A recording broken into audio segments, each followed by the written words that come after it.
2, diga amém. E diz o seguinte: bem-aventurado aquele cuja transgressão é perdoada e cujo o pecado é coberto. Vamos continuar. Versículo 2: bem-aventurado o homem a quem o Senhor não imputa a maldade e em cujo espírito não há engano. Versículo 3, estão comigo, amém? Enquanto eu me calei, envelheceram os meus ossos, pelo meu bramido em todo dia, porque de dia e de noite a tua mão pesava sobre mim, o meu humor se tornou em sequidão de estio.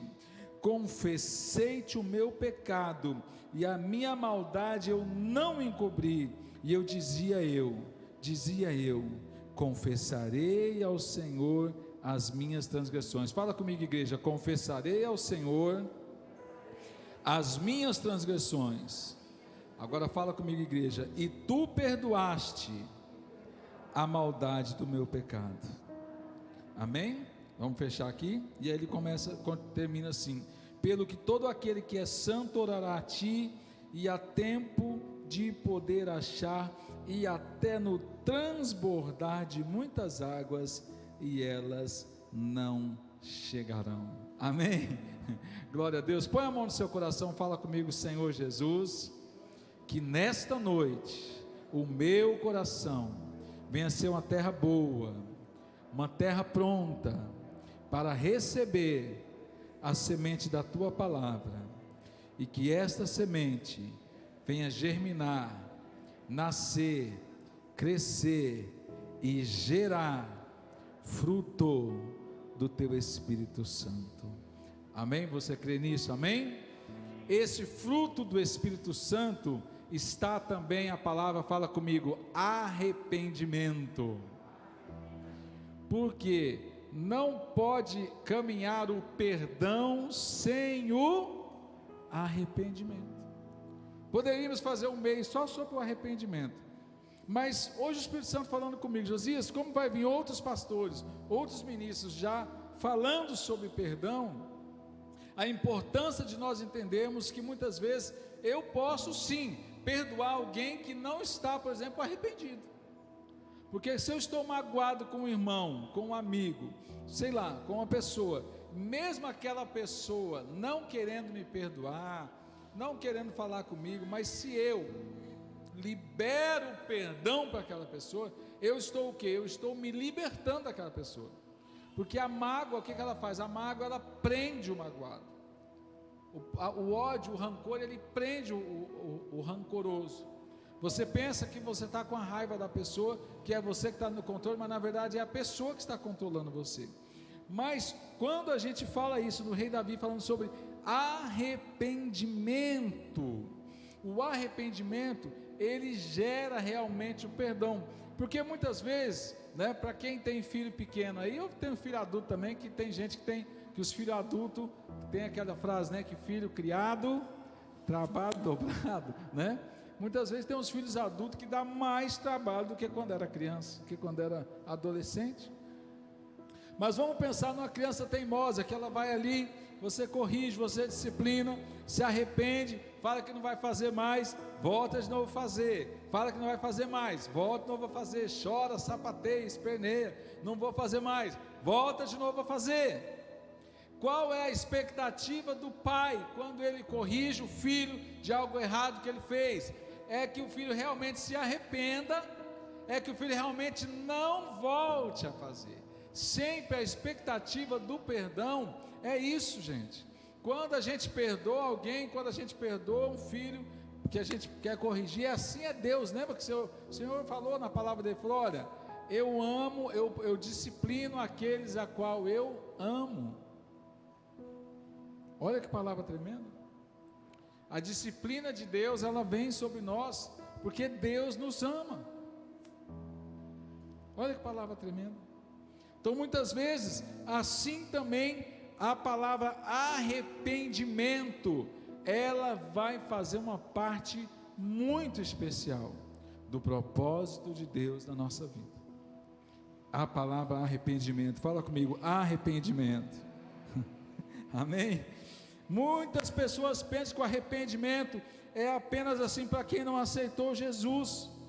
Sabia disso? Por quê? Porque João Batista foi o que mais enfatizou. Ele começou a falar: arrependei-vos, né? E sejam batizados. Então, muitas vezes a pessoa fala: olha, fulano precisa de arrependimento, mas a gente sempre liga o arrependimento a uma pessoa que não conhece a palavra de Deus, que ainda não fez uma decisão sincera por Jesus, e isso muitas vezes afasta a pessoa realmente do compromisso, da visão do arrependimento, que na verdade, conforme o texto que a gente leu aqui, o arrependimento, ele tem que ser algo diário, para mim e para você. O arrependimento precisa estar presente diariamente na vida do cristão. Arrependimento. Pastor, nós vamos nos arrepender todos os dias? Vai depender da nossa intimidade com Deus, vai depender das brechas que nós fechamos, vai depender dos propósitos que nós não quebramos. E o que vai gerar isso? Quanto mais estivermos ligados na videira, que é Jesus, quanto menos a gente vai abrir brechas, e quantas menos brechas abertas, há menos pecado. Se eu tenho mais o Espírito Santo de Deus, há menos mágoa. Hoje eu ouvi uma história fantástica. Nós estávamos numa ministração de manhã até meio-dia, só com pastores daqui de Paraná, de várias outras cidades, e um depoimento de um pastor lá. Ele só falou o seguinte: gente, eu morava numa casa de 2 andares, e eu peguei e descobri uma família que estava precisando de casa, estava numa situação financeira difícil, e eu peguei e dei o 2º andar para a família morar, e ainda fez uma compra de mercado muito grande para essa família, e ele precisou viajar e ficou 35 a 40 dias fora, e quando eles voltaram, ele entrou na casa dele, a casa dele estava vazia, porque a família que ele deu o pouso, a comida, roupa, os móveis para fazer, roubou eles, levou toda a casa, levou a mobília, levou tudo. Ele ficou 40 dias fora de casa, era ele e 2 filhos, tinha acabado de perder a esposa, e deixou aquela família morar lá, e a família levou, e ele conhecia essa família há mais de 7 anos, e eram da igreja, e ele disse que pegou os 2 filhos dele, e abraçou os filhos dele, e falou: nós vamos orar, e nós vamos abençoar essa família.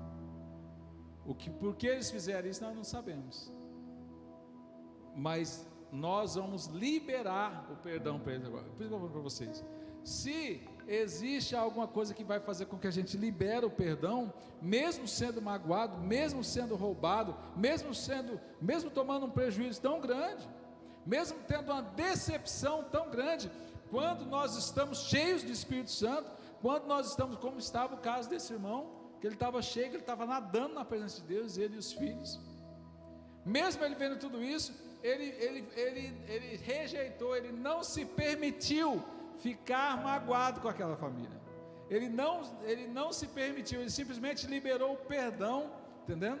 Liberou o perdão, e aquilo ali trouxe uma grande cura para ele.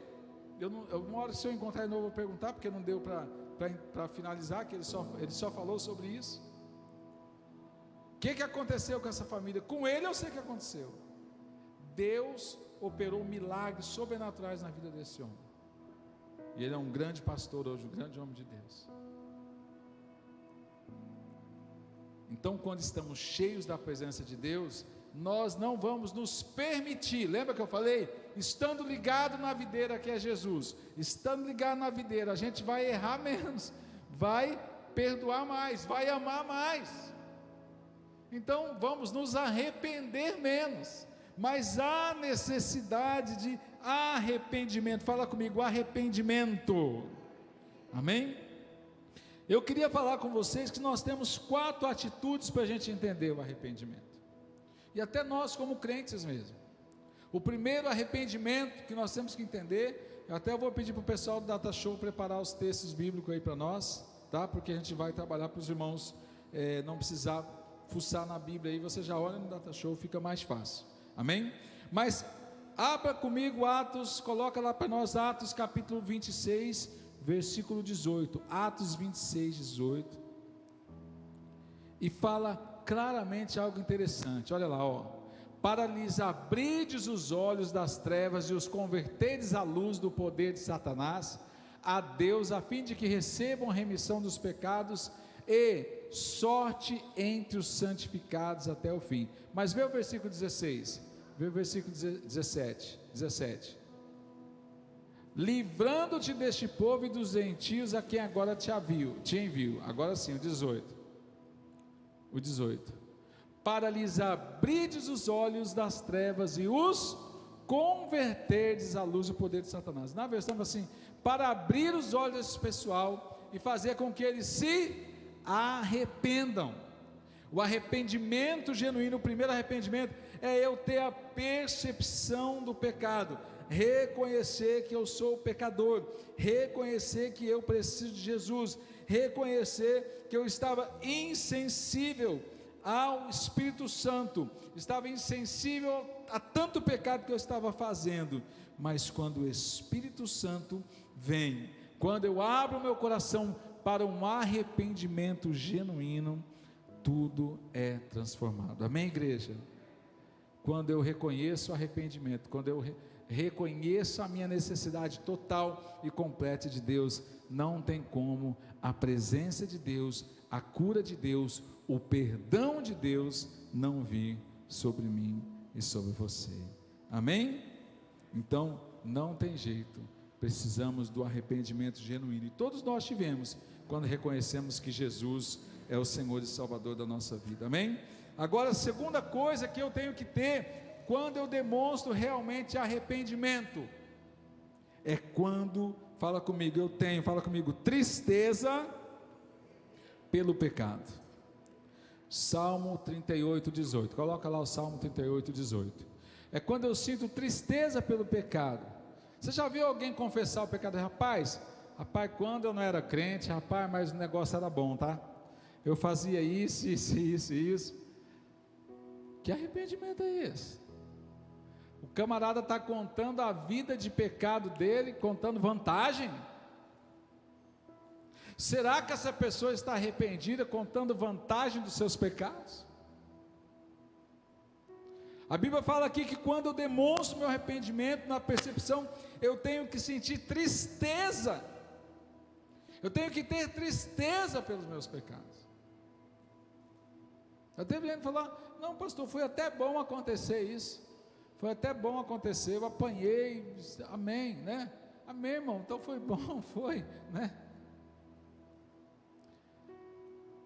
A percepção, olha lá, eu confesso a minha iniquidade, olha lá, e eu suporto tristeza por causa do meu pecado. Você está pensando que naquele começo Eva se arrependeu quando Deus falou assim: por que você comeu? Ela falou assim: não, a serpente me enganou. Deus pergunta para Adão: Adão, o que você comeu? A mulher que o Senhor me deu me enganou. Ele justificou o pecado dele, o erro dele no outro. Existe muita gente que está arrependida: não, eu me arrependo de ter feito isso contigo, mas se você não tivesse feito isso, eu não tinha feito. Tipo assim, ainda culpa a pessoa. Eu tenho que ter realmente tristeza por causa do meu pecado. Eu tenho que reconhecer: Senhor, eu me envergonho, eu nunca mais quero fazer a vontade do diabo, eu quero fazer a vontade de Deus, amém? Amém? Eu tenho que ter percepção que eu sou pecador, mas eu tenho que ter tristeza do pecado, eu tenho que sentir vergonha, nojo do meu passado, eu não aceito mais isso. A tristeza pelo pecado, ela tem que estar presente no arrependimento. Davi, a Bíblia fala aqui que Davi sentiu profunda tristeza pelo pecado. Aquele que se arrepende sem se entristecer, ainda não se arrependeu verdadeiramente, porque enquanto o nosso coração não estiver cheio de tristeza, não estará pronto para o arrependimento. Ou seja, um cristão que nunca sentiu tristeza pelo pecado, ele ainda não provou o verdadeiro arrependimento, irmãos. Essa é a verdade. Terceira atitude, fala comigo, confissão do pecado. Fala, igreja, confissão do pecado. Amém? Confessar, lembra que a palavra de Deus, que nós temos lá no Salmo 32, o que? Confessei-te o meu pecado, e a minha maldade eu não escondi de ti, Senhor, porque enquanto eu não confessava o meu pecado, os meus ossos estavam apodrecendo.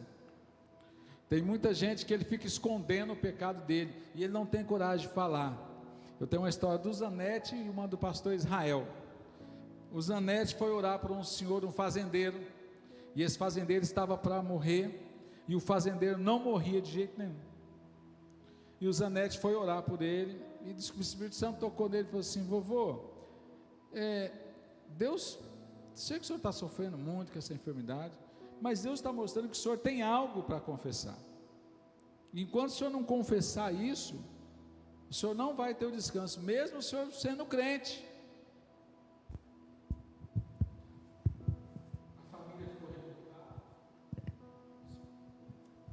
A família ficou revoltada.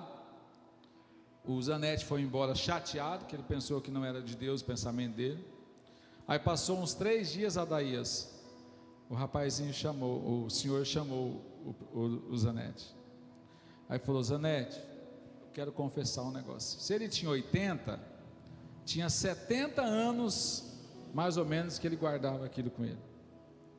Ele falou assim: na verdade, eu sou fazendeiro, filho de fazendeiro, e era eu e o meu irmão, nós dois. Eu tinha 12 anos e meu irmão tinha 11. E aí, nós dois fomos tomar banho na represa. Aí eu peguei e matei meu irmão afogado, para mim ficar com a fazenda, só para mim. E chegou na casa dele e falou: ó, o fulano morreu afogado.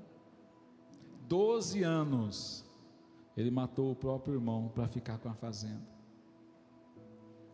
Então imagina esse homem morrendo aos 70 anos, sei lá, 80 anos, carregando esse pecado nas costas dele, sem falar para ninguém, por 70 anos. E Deus usa um jovem, todo tatuado, careca, ex-drogado, para falar para ele: enquanto você não confessar o que você fez, Deus falou que não vai te dar descanso. Aí aquele homem chora, se quebranta, se arrepende, recebe o alívio e parte. E outro foi com o pastor Israel, e eu conheci essas pessoas, pessoa com câncer, aqui, no pescoço, no ouvido, e orando, sofrendo, crente, esposa de pastor, obreiro, muitos anos na presença de Deus. E o Israel foi lá orar por ela. Israel foi orar e olhou para ela e falou assim: irmã, eu sinto muito, algo você tem guardado aí, você precisa confessar. Se você não confessar, Deus não te dará descanso. Eu estou falando com temor, porque eu sei que você é uma mulher de Deus, seu marido é um homem de Deus, mas não dá para entender tanto sofrimento para uma pessoa dessa. E aí ela falou, depois de muita relutância, e eu conheci, estava junto, ela falou para Israel e para todos os presentes, que há 40 anos atrás, a filha dela mais nova, de 15 anos, 16 anos, ficou grávida. E naquela época, uma moça ficar grávida já era um escândalo, era expulsa de casa, virava aquele problema. E piorou a filha de um pastor. E aí ela escondeu a gravidez junto com a filha, ajudou a filha a fazer o parto e jogou a criança dentro da privada e enterrou. Matou e enterrou a criança. A própria avó fez isso com a filha, com a neta. E essa mulher guardou isso por mais de 40 anos. Crente,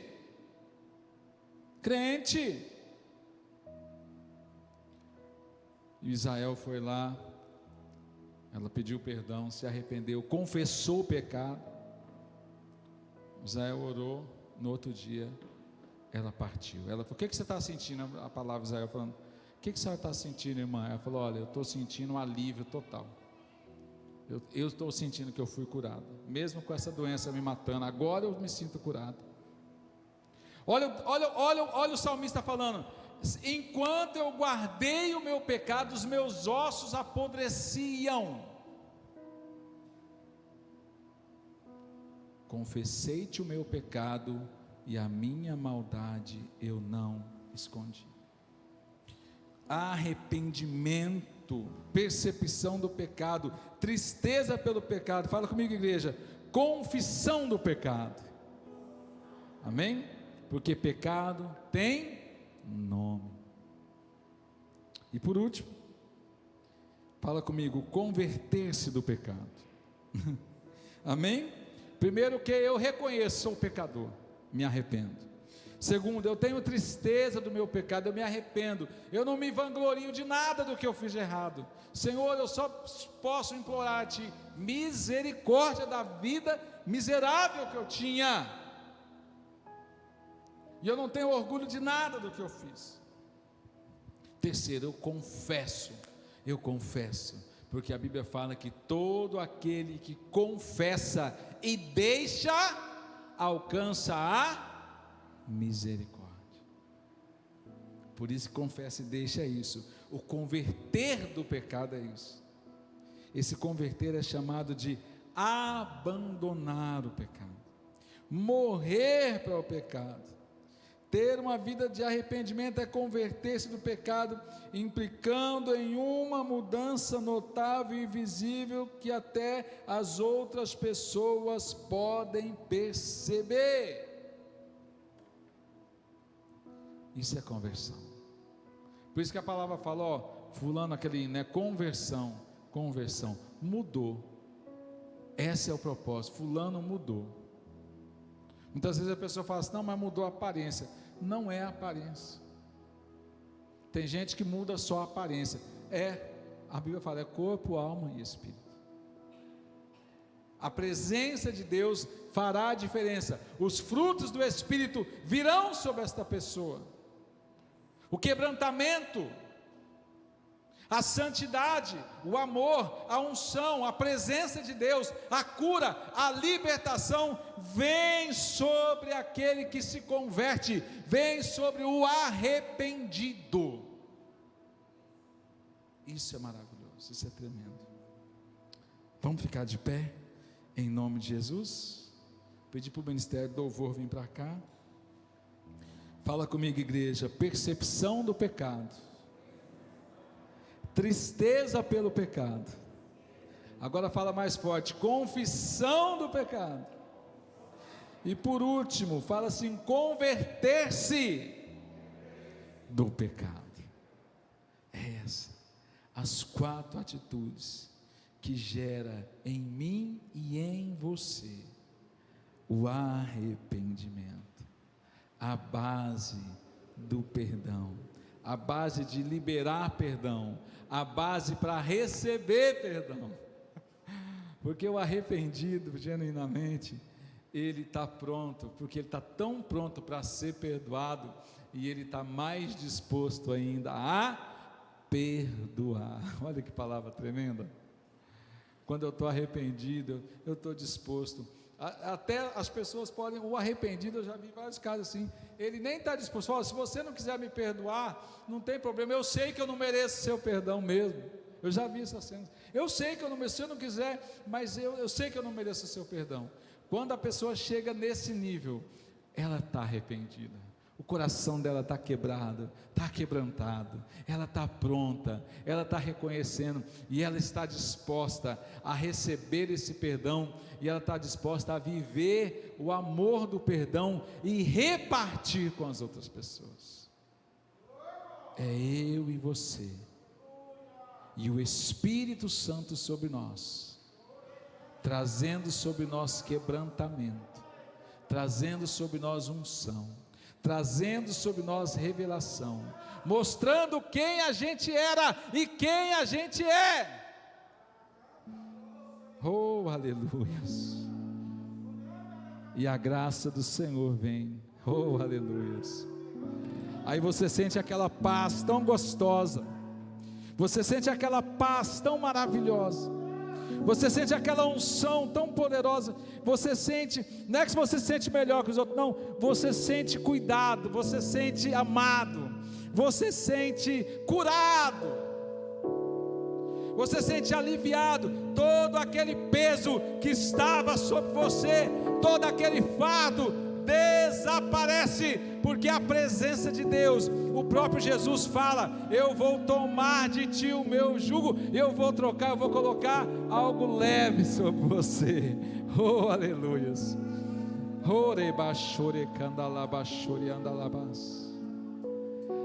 Sabe por quê? É porque a gente se prostra diante de Deus, e Ele vem e nos toma pelo braço. E se a gente nem consegue puxar, o Senhor nos abraça, o Senhor nos levanta e fala: filho, filha, eu te amo, e eu derramei o meu sangue por você, e você está perdoado, você está perdoada. Oh, aleluia. Aquela mulher que chorou nos pés de Jesus, Jesus olha e fala para ela: você está perdoada, vai, não peques mais. Aquela mulher adúltera, pronta para ser apedrejada, Jesus olha para ela e fala: vá e não peques mais.